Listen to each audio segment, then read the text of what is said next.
à tous et bienvenue dans ma capsule vidéo. Alors, je suis l'étudiante Aoued Friel, masterante français, spécialité linguistique. Donc, dans cette petite vidéo, je vais vous présenter brièvement un logiciel linguistique qui s'appelle le TextEm. Premièrement, qu'est-ce que c'est le TextEm? Le TextEm, c'est un combine des techniques puissantes et originales pour l'analyse de corpus de texte structuré et annoté en moyen de composants modulaires et open source.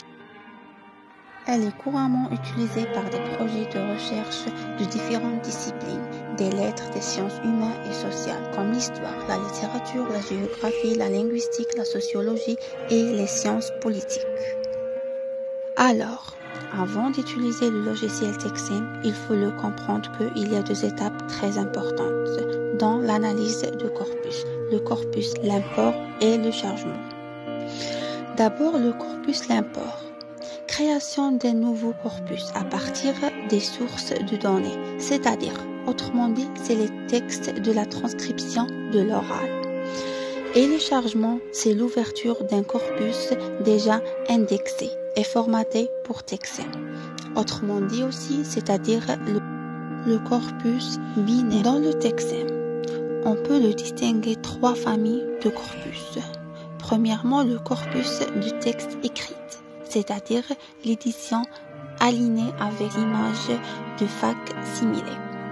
Deuxièmement, le corpus de transcription d'enregistrement, c'est-à-dire éventuellement synchronique avec le son et la vidéo.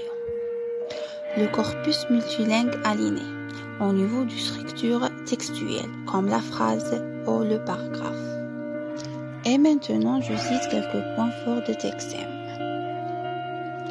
Traite tous les textes ou les extraits du texte facilement, utilisa progressivement du simple corpus en texte brut au corpus richement structuré et annoté, gère une très grande diversité des formes et des configurations du corpus, gère les formes les plus standards. Son moteur de recherche travaille sur les mots et pas seulement sur des chaînes de caractères. Son modèle de corpus est riche car structuré.